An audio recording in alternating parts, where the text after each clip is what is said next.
No matter how many times you hit the 8-ball, the cue ball always slows down. No matter how many times you hit the nail, the hammer always slows down.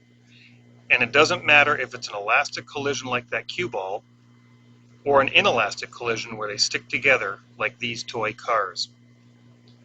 The object that does the hitting always slows down. It also doesn't matter if the object is broken down into smaller pieces, as the speed of the object hitting all the pieces always slows down.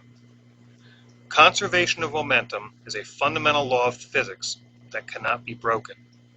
So what do the fundamental laws of physics have to do with the events of 9/11? Everything. Most people don't realize that World Trade Centers 1, 2, and 7 did not slow down when they fell.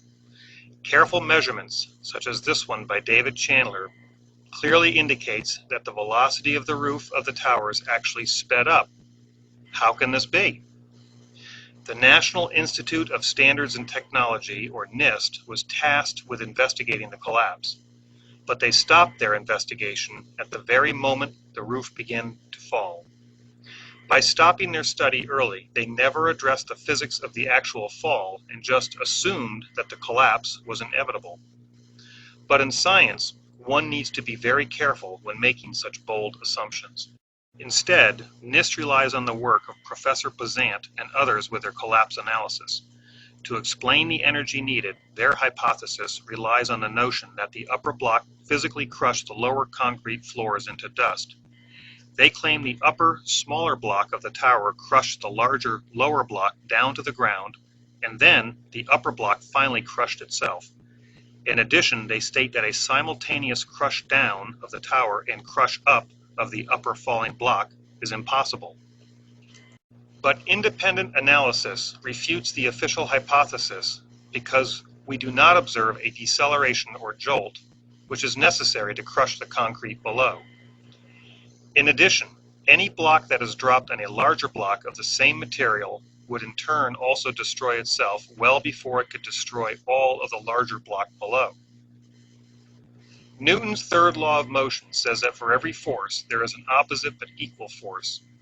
So any force imparted by a falling block striking a lower block must also impart the same force on the upper block. What the independent studies are really saying is that there is only one mechanism that could cause an accelerating roof, and that is if some outside force, such as explosives, remove the supports below first, allowing the roof to speed up. Obviously, both hypotheses cannot be correct, so how can we tell who's right? By conducting some experiments, the arbitrator of opposing hypotheses. Richard Feynman was a brilliant physicist and a member on the panel that investigated the Challenger disaster, who conducted a simple experiment using ice water to demonstrate the effect of temperature on a piece of the shuttle's seal. He said, "It doesn't matter how beautiful your theory is. It doesn't matter how smart you are. If it doesn't agree with experiment, it's wrong." Let's observe some simple experiments to help resolve the following questions. Does the upper block of material slow down or speed up when it hits the lower block? Can the upper block destroy a lower block of the same material without destroying itself in the process? And can the crush down of a lower part be simultaneous with the crush up of the upper part? In order to control the direction of the falling blocks, I built a frame guide rail system out of aluminum angle that was slightly larger than my test blocks. My first material was ice. Raising the top block, I let it fall on the lower block and observed the results. The first thing I observed is that the top block decelerates very rapidly. The second thing observed is that both the upper and lower ice block disintegrated in part each time it hit the lower mass. The ice was difficult to completely break, taking over 100 drops to reduce its size, which is why only excerpts of this video is shown here. Eventually, the upper block broke to such a small piece that it was no longer usable. The lower block was broken about the same distance, however, most of the lower block remained intact. A weak mix of mortar was poured into forms and cured for approximately 1 day. Using the same guide rails, the top block of mortar was dropped onto the larger lower block. Just like the ice block drop, the top block decelerated the moment it hit the lower mass. The lower block did not shatter, but rather slowly chipped off at about the same rate as the upper block. I continued to drop the upper block many times, and again the video is truncated for brevity. The lower block was so fragile that it cracked in half when I slid it out to observe the progress, making it even weaker for the top block to crush. Nevertheless, it still took over 60 drops to demolish the upper block, and similar to the ice block, the upper block destroyed itself before the lower one was completely destroyed. Both towers held the upper block of floors for about 1 hour after the planes hit, meaning the total equivalent supporting force must be equal to the downward weight of the floors. The goal of the next experiment is to see if a force that can initially support a static load can also cause the same falling load to noticeably slow down when dropped. A wood block was gently wedged so that it just barely held the upper block in the static condition. Raising the block and dropping it, you can clearly see that the block decelerated as it hit the support, indicating that a deceleration will be noticed by a falling body by any equivalent force that could support the static weight. Next, I constructed a much larger guide rail system in order to guide a falling hollow concrete block onto a stack of 4 similar concrete blocks. The goal was to see if the concrete block falling would crush the lower 4 hollow blocks before it crushed itself, and to see if it would continually accelerate with the accreting mass. The concrete block was raised to the 12-foot mark, equivalent to the floor spacing on the twin towers, and then let go.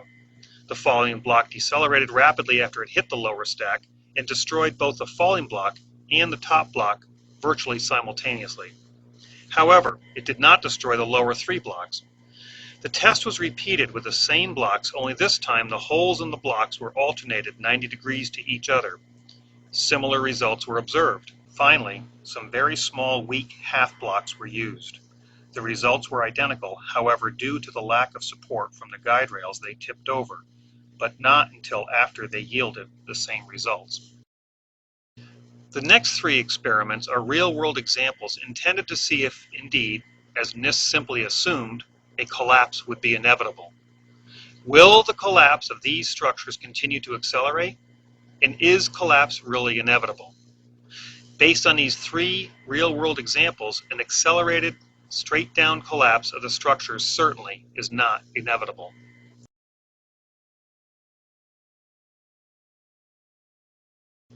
These are simple experiments, but like Feynman's ice water used for the space shuttle, they demonstrate fundamental laws that will not be fooled by the so-called experts, even with all their funding and fancy equations.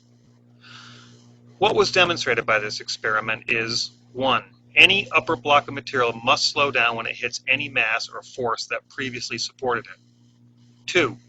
The upper block of a falling structure will destroy itself well before it can possibly crush the entire larger lower block. 3. The crush down of the lower block can be virtually simultaneous to the crush up of the falling block. The fact that the upper block of the World Trade Center was observed to speed up cannot be explained with a natural gravitational collapse. What you are observing are rapidly timed explosives blowing out the supporting structure, allowing the roof line to accelerate.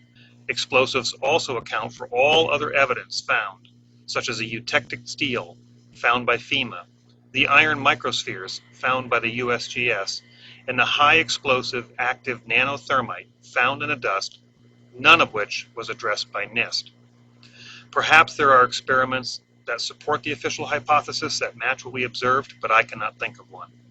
There is no sense trying to support the official position with words until such time as a repeatable experiment that clearly demonstrates what we observed can be presented.